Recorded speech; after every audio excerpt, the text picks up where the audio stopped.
Hello everyone and welcome to a new episode of F-Secure's podcast Cybersecurity Sauna. My name is Janne Kauhanen and I will be your sauna majuri and the host of this podcast. In this show we're bringing you expert views on the hottest topics in the InfoSec game from our corner up north. So welcome to all our listeners and be sure to follow us on Twitter at #CyberSauna. The Internet of Things promises futuristic smart homes, energy savings and efficiencies and improvements to health and well-being. But a recent F-Secure sponsored report asserts that the IoT still has a long way to go before we can safely enjoy these benefits. Currently, IoT represents a considerable threat to consumer security and privacy. Here to discuss this today is our guest, Steve Lord, a 20-year industry veteran and director of the UK security assessment firm Mandalorian. Steve, before we get into today's topic, why don't you tell us briefly about yourself? Well, thanks for having me on here. My name's Steve, and I've been breaking into things for a very, very long time, which has made me somewhat jaded and cynical in terms of my take on things, but sadly I'm often proved right. And I run things at Mandalorian, I run pen testing there. I also have a conference that I co-run and I co-founded back in 2011 in London called 44Con, and we have seen a huge amount of IoT stuff come and go over particularly the past 5 years. But I've been working with IoT devices since we used to just call them embedded devices, back when the strong arm sort of boards started to come out. So a fair while, since the early 2000s, I've been playing with what you would now call IoT. Yeah, that's impressive. And speaking of calling things IoT, let's, for the purpose of this conversation, what do we mean when we say IoT? I think when we look at IoT, we should really use the definition that was put forward in 1985 in an FCC meeting, which is the intersection of objects with sensors and data and people. So it communicates. If it senses something and uses that to try and do something for people's lives, I would say it's IoT. And in that respect, I would say, something like, say, a coffee machine would be an IoT device, but maybe a home router is potentially not so much. Where that distinction is between what I would call IoT devices, classical IoT, and smart objects. So, but more like on the consumer side maybe than on the industrial internet side. I think certainly with the things that we've looked at, consumer IoT is definitely the area to focus on. What are some of the reasons why these things are becoming networked? Why are manufacturers making things like this? If you look at the history of IoT, you can actually see that at Carnegie Mellon University in 1982, a bunch of students came up with a great idea. They had a Coca-Cola machine down the hallway, but they never knew how often the bottles were being refilled. So they set up a grid of microswitches, and then they hooked it up to a VAX VMS machine, and that way you could basically query the device across the internet and see how many cola bottles were in there. This was a device that actually performed a function that people wanted. Most IoT that we have today does not perform a function that anybody has asked for, that anybody has wanted, or does it in a way that it significantly changes anybody's lives, at least in the consumer space. Most IoT is a set of solutions looking for problems. And sometimes that's useful for developing demand, because, if we look at the internet, people didn't know that we wanted the web until the web existed. But a lot of the time, you find it's just more expensive versions of things that could be done cheaply and more effectively without IoT. So most of the time, people don't really want IoT. It's more vendors find that they can charge a bit more if they put some kind of widget in there and hook it up to a phone app. Do you think there's a mindset where developers assume that people want things networked and that's why they're making them? I would say that more often than not, it's product management that is leading consumer IoT. Where is this headed? Is absolutely everything going to be online? Not everything, but I think that you're going to see a saturation point. A good place to look in terms of the consumer space is televisions. Companies like Samsung, LG really pioneered smart TV technology. But you could still get dumb basic TVs. What is harder to find are Samsung, LG type TVs, that don't have any smart functionality at all. It's bolted into there. Whether you like it or not, you are going to pay for it. Ultimately, if what you want is a dumb TV, and I would strongly suggest to anybody that a dumb TV is better than a smart TV, ultimately these things are getting harder to find, certainly as far as the high end. And I think that's going to happen for a lot of things, but it's really going to depend on the product. There's always going to be a market for high-end traditional coffee machines or high-end traditional, domain-specific widgets. But I think the days of dumb cars, for example, are pretty much dead in the water. All new cars will be smart cars. That's how it's going to be. and you're just not going to be able to buy new cars that don't have smart technology in them. And televisions as well are kind of heading that way. They realize there is a demand, but only really at the low end for non-smart TVs. So why is IoT seen as so untrustworthy by the security community? Because the people who implement it have historically not had much interaction with the security community. They don't get a lot of guidance. They are under a lot of pressure to ship something that has a set of paradigms that really are brand new, or at least in their experience. A case in point would be the two biggest things that I've seen that have changed IoT have been easy internet connectivity and crowdfunding. Easy internet connectivity is definitely the thing that enabled the eye of IoT. Prior to that, you had things that were sensors, but they worked on the device. Everything is easier in terms of connecting things to the internet. There is a demand to connect things to the internet. That demand, I believe, is being driven by product development in the consumer space rather than by the consumers themselves. And people are rushing in to generate these new IoT products because they believe that the data that they can collect has value, because the data's never been collected anymore. Whether or not these things have value is going to depend entirely on the device,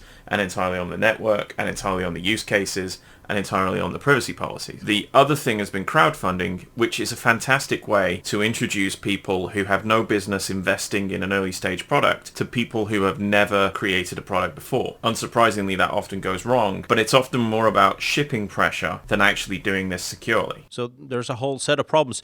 Did you just say that data collecting is not such a big deal these days? Well, data collecting is a huge deal because that's where the cost model tends to be at the vendor end. The vendor looks at it in terms of we have to service the lifetime of this product. That data collection part is a large part of generating residual value from the customer. If you've ever heard of a chap called Doctorow, he's an author, he writes for Boing Boing. He did a really interesting talk a few years back called The Oncoming War Against General Purpose Computing. And IoT is really a fundamental part of that from a consumer perspective, because these companies factor in the ability to collect everything they can about you in terms of the lifetime costs of running the services around this product. But these products are designed not to work without these services, so when they retire the service, the product is a brick. And they put in things to stop you from accessing the product, anti-jailbreak measures, but they don't necessarily put in the processes to secure the product. Yeah, data collection is definitely a big issue. What's your response to people who say, I don't have anything to hide? I think it's great, and those people can definitely go and send me all of their data, and I absolutely will only use it for bad things. How useful is the data that's being collected? A lot of this data is collected for purpose A. Does that automatically mean that you can use it for something else? So recently I was looking at a smart coffee machine. It's one of the better devices actually that I've seen in terms of IoT security. It's a coffee machine that has an app. The app is a little bit flaky in places in terms of functionality, but it communicates with Google Firebase, stores everything on Google Firebase, which is a remote IoT API database type thing that Google create. That information is pulled down by the device and is used to control the device. Now, amongst other things that are sent up, there are periodically in requests to control your coffee machine are your Wi-Fi network name, your username, your actual name. So these are not seriously large data points, but I think if you ask why does this device need my name? Why does this device need a username, given that it's not going to use a username and password to authenticate every request? And why does it need to know the network name for the network that my phone is on where I'm using the app? And why is this going to Google rather than to the vendor? And why does the privacy policy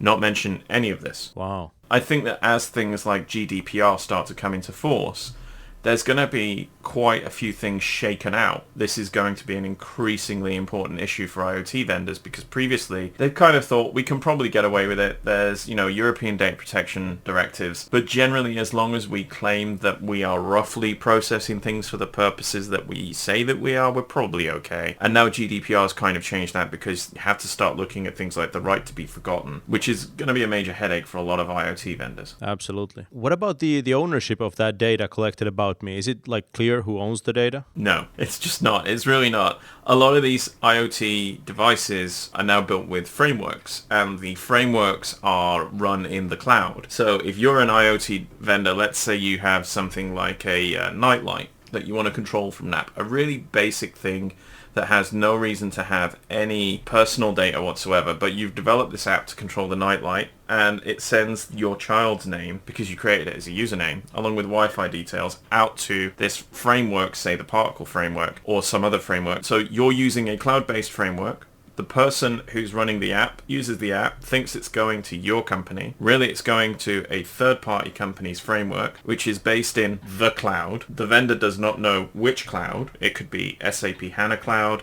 It could be AWS, it could be Azure, could be a bunch of computers that are being used part-time at a Bitcoin mining facility, anything. And you as the customer have no visibility of this. So a good case in point is we got a baby monitor. And when we started looking at the baby monitor, we found that, yeah, okay, there were certain things we could break into people's home networks through it. But we also found that it was uploading pictures to the Alibaba cloud in China. Now, your average consumer will never consider this, but these images were being uploaded to a cloud in China, and they were accessible on the internet to anybody who had the web URL. Good luck getting rid of those things, and, I'm sure that the vendor would possibly say, hey, it's not serious. It's just pictures of your child. Yeah, a lot of people would say, what's more serious than that? Yeah. Exactly. These things get leaked and there is no control over what you can do. I mean, good luck telling a Chinese company the importance of your right to be forgotten. Yeah, absolutely. And like you said, it's one thing when these things are in the end user license agreement, but it's another thing entirely when there's no mention of this data being collected like anywhere in the contracts you're seeing. Do you think end user license agreements are going too far? I think end user license agreements are terrible. When you have an end user license agreement that is longer than the combined works of J.R.R. Tolkien, it's not a license agreement. There's no way that someone can agree to that reasonably. And I think what's happening is that there is the issue of informed consent. And I think that at some point that is going to snap. Somebody somewhere is going to take somebody to court and say, I never agreed to this license agreement. And the vendor will say, but you had to click accept to continue. And they'll say, I never actually made an informed decision. I just accidentally tapped the accept button and didn't realize it. At that point, this stuff's got to hopefully fall apart. Hopefully, somebody will see sense about this, because these EULAs are just getting crazy. They're enormous, sprawling documents that say, this is what we do, and this is what your rights are to the general purpose computing device that you possess, that you have bought, and your rights are nothing, and our rights are everything. And it's predatory and exploitative in a lot of terms, and it's really, really hard for device vendors and for software vendors, because this kind of EULA becomes the standard. This big unwieldy EULA becomes the standard. It's really hard for them to just go and say, maybe we should just say, this is what we collect, and this is how you access it, and we'll do our best to comply with whatever legal requirements are in place. So not all manufacturers are carrying their responsibility. The EULAs are going crazy. Is regulation the only way for this to go? Like, what needs to happen before we get that regulation? Certainly in the IoT space, regulation already exists. So we have FCC and CE regulation for RF emissions. Anything that has Wi-Fi or Bluetooth has chips in it that are already regulated before they get to the IoT platform that's being used. I think that we do need some kind of regulation in place, but that's got to be done at the European Union level and probably at the US level. I've been chatting a bit and helping out with some people in the US Department of Commerce, but there needs to be something to protect consumers, and there needs to be some form of regulation when it comes to how data in IoT is managed. And I don't think it needs to be so much a case of IoT specific regulation. We can take things like GDPR. There needs to be guidance for IoT vendors from the relevant information and data protection directorates to say, if you're building something, you need to comply with this, and this. We need to have some sort of public rating system for IoT security and privacy. I think that there is definitely a gap in the market for an organization, not necessarily a government organization, to create a kind of system of rating IoT devices in terms of privacy and security so that consumers can make informed decisions. But that doesn't need to come from a non-profit organization. It just needs to be something that is visible, that is open, that you can say, yes, this thing, does it do authentication properly? Does it do encryption properly? Does it send data that is perhaps not deemed essential to the operation of the product from the consumer's perspective? Yeah, absolutely. I mean, it's never going to be an ironclad thing. Like, anything would be better than what we have right now, which is nothing. Yeah. So, I mean, case in point, if you look at Amazon Alexa... You just triggered every device all over the world. if you were to go up and say, Amazon Alexa, add 55 sausages to my basket, it doesn't detect who actually does that, but it does record the actual stuff that was said, and that's available on AWS, and that's available for people to actually access. The average consumer doesn't know where that's being recorded. While Alexa itself is a relatively secure device, it's not a very private device. And I think that there's scope to be able to have an online review facility where people say, hey, let's look at it from a security angle, and maybe Alexa scores quite high, but from a privacy angle, this is actually really bad, because anyone who comes into that room where Alexa is sat has the risk of everything they say being recorded. And while you can go and delete it on the Alexa app, they can't. So like you have these signs that say this area is being recorded by video. Maybe we should have devices like that for IoT devices as well. Yeah, I would certainly say in commercial environments where home assistants are looking at being deployed, because I've been to some customer offices where they've had an Alexa and they've kind of gone, hey, come and interact with our Alexa. There was one place I was at a few weeks back where they had a Google Home to control the air conditioning, which was placed next to the air conditioning control in what was an open waiting area. I sit with that. It's like, actually, people are going to be discussing work-related stuff here before they go into the meetings. Are you really sure that you want Google Home to potentially accidentally pick some of this stuff up and have this on the cloud? You're absolutely right on this. I've been often wondering, if I, as a consumer, go into a shop that sells these cool gadgets, how am I supposed to know which ones are secure and which ones aren't? The salespeople on the floor don't know, and all the boxes say safe this and secure that. You don't, and that's why we need something independent, really. I mean, there are tools like F-Secure Sense that are really, really good at allowing you to react. You can block a device off the network really easily. So, for example, the baby monitor we looked at, if somebody had the baby monitor and they see the video, they can just be like, okay, right, I'm going to go on my phone, I'm going to the Sense app, I'll block that device straight away. That's great for them, but for everyone else, there's very, very little out there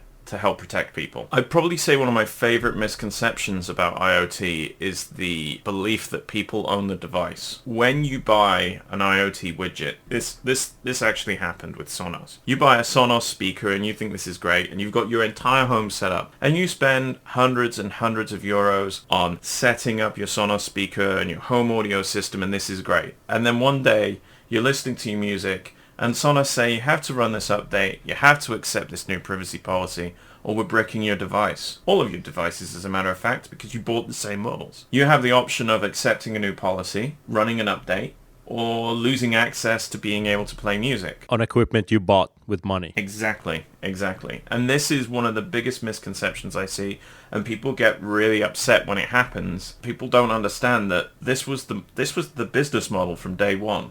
When you play your music in your smart home, for quite a lot of these home music streaming systems, when you play that music in your smartphone, you're playing music from an online system that records everything that you've played. You're playing it to a device through a system that records everything that you've played. File names, all the other stuff gets sent up to the cloud to, again, computers run by third parties that you don't know about. Control of that data is gone, and best case scenario you have is the vendor says, well, we anonymize it. It's like, that's great, but it came from our IP address. The cloud platform's still potentially logging the IP address that it came from. So you can see it came from this household. People just don't understand that they do not own these computers, and that these companies do not really believe that you own that data. It's very rare to see an IoT device where people think about privacy, because the data is seen to be the currency of the long-term viability of that device. This reminds me of all the conversations people are having about is like Facebook listening in on us or not, like through the conversations I'm having near my phone. A speaker is basically just a microphone in reverse and could easily be switched the other way around. So I'm really just trusting these companies to do what they say and not do anything else. Pretty much, yeah. I mean, for example, if you have an Amazon Dash button to reorder stuff, there is a microphone built into Amazon Dash. Why is there a microphone in a button? Good question. So historically, it's been used to allow Wi-Fi setup. When you have the Amazon app on your phone to set up your Dash button, it emits an ultrasonic sound that configures the Dash device, which is great. But you still have an Amazon Dash button with a microphone on it connected to your Wi-Fi network. What are some of the areas where IoT is going to be doing the most for us in the immediate future? I'd like to think that what IoT will do the most for us is reduce human beings to data points and exploit them mercilessly. But that's because I'm a very jaded and cynical person. Is there an upside to any of this? There are some upsides. So let's take, for example, the medical community. Everything from Apple Health down to devices being implanted in your body. If you look at Apple Health, for example, there are some really enormous benefits. Let's not pretend that Apple are being altruistic about this.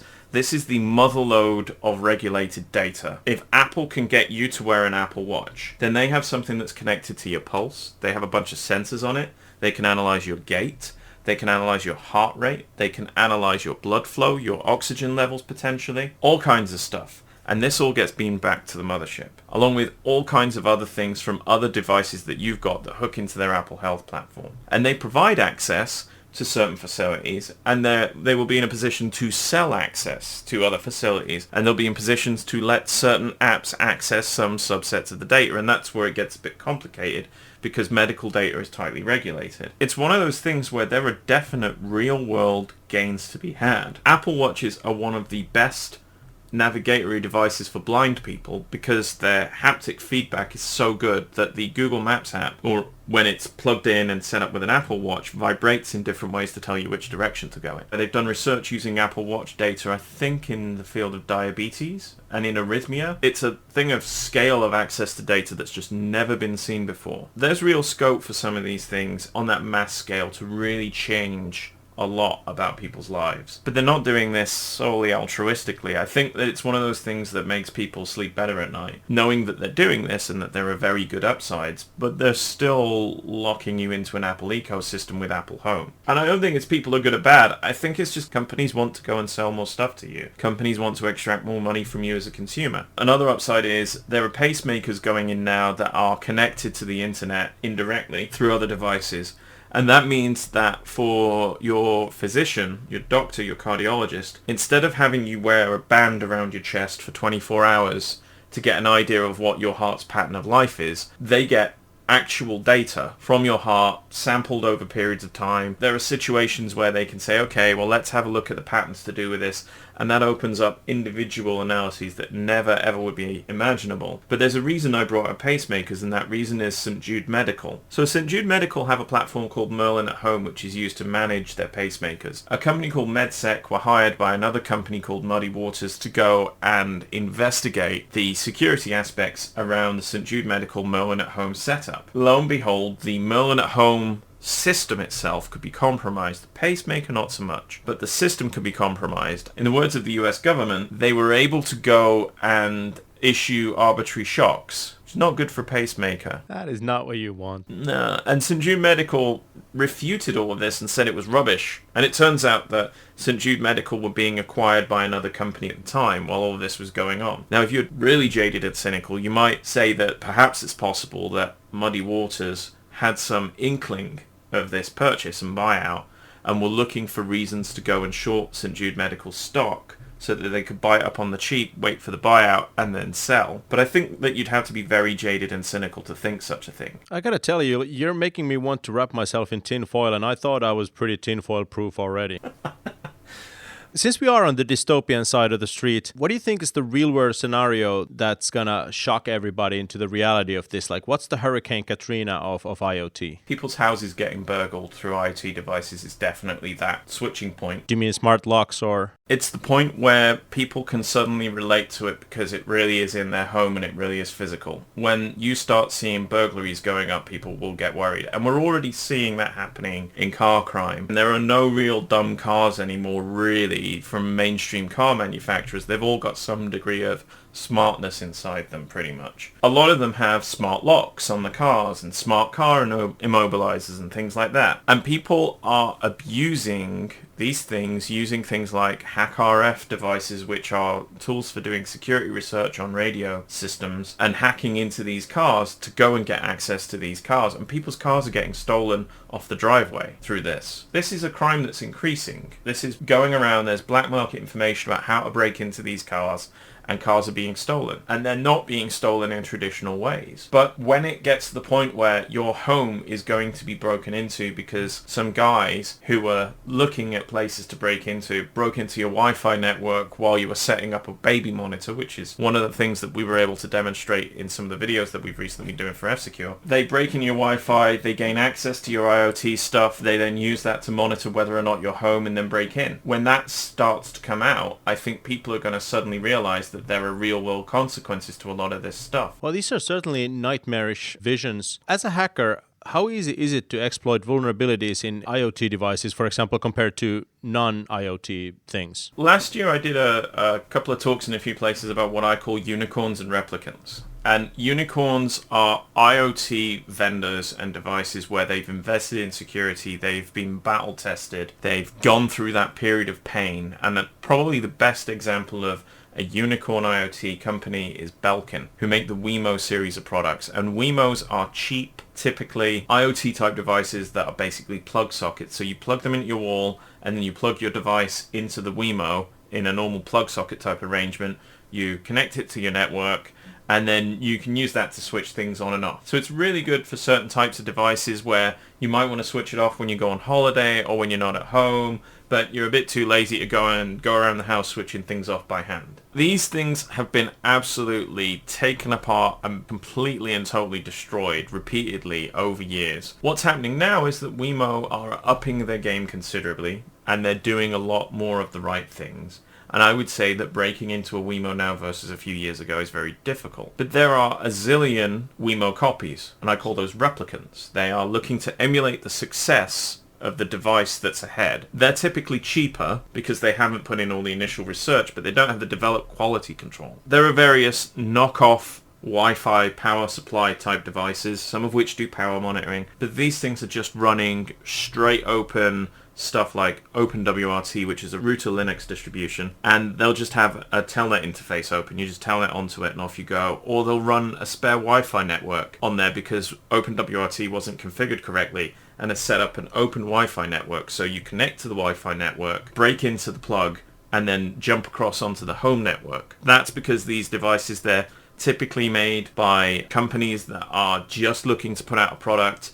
They'll go and sell them on things like Taobao or AliExpress, and then people will reach out to these companies and say, I want to drop ship these on Amazon. And that's where the company goes and rebrands the product, puts a listing up on Amazon but doesn't hold any stock. So you go on Amazon, you're looking for smart plugs, and you see the Wemo and you're like, that's really expensive for what it is compared to all these other ones. You buy the cheap one, and then this gets sent to you from a facility, maybe in your area like the European Union, or it'll get sent from China with the company's branding on it, but it's just a generic device. So what's the one thing that should be done to improve the security of IoT devices? The one thing that people could do in terms of IoT is, for the consumers, it's create a separate Wi-Fi network for your IoT devices, keep it off your main one. I mean, if you imagine we have Amazon Alexa, we have Google Home, imagine Facebook's personal assistant. There is no way that is going anywhere near my home. But there are some people who will want Facebook integration. I don't trust Facebook not to try and steal everything it possibly can about my home network. I would set it up on its own Wi-Fi network or on a Wi-Fi network for things that I don't trust. And I think that having that Wi-Fi network that is for the objects in your house, your fridge, your TV, your home assistant, I think that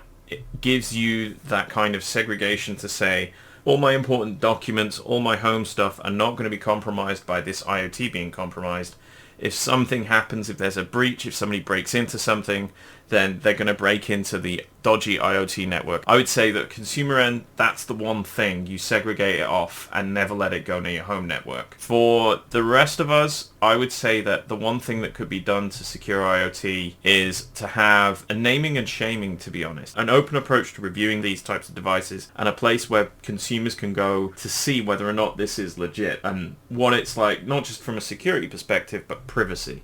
I would love to hold companies to a mirror like that. Like, see, this is what you did. You know, it doesn't even have to be what you did. It's things like filling the gaps for the information that the consumer doesn't have access to. So if you look at, for example, there's a publisher that makes a thing called Which, and they do reviews of things like TVs, sound systems and stuff like that. And they're basically just doing impartial reviews of these devices against sets of criteria that are device specific, to say, is it worth getting or not? Where they look at devices and classes of devices and they say, we've road tested 3 different devices. We measured them all for privacy and security. We gave them a privacy score and a security score against this set of published criteria. And we worked with the vendor to notify them that we were reviewing this stuff and it's impartial, so we've not been paid anything. I think that there's scope for somebody somewhere to do that. And I think that as these things grow, there'll be more demand for something like that. That's an interesting idea. What are some of the warning signs of bad IoT? So when it comes to IoT, there are several specific things that should make you question whether or not this is a good idea.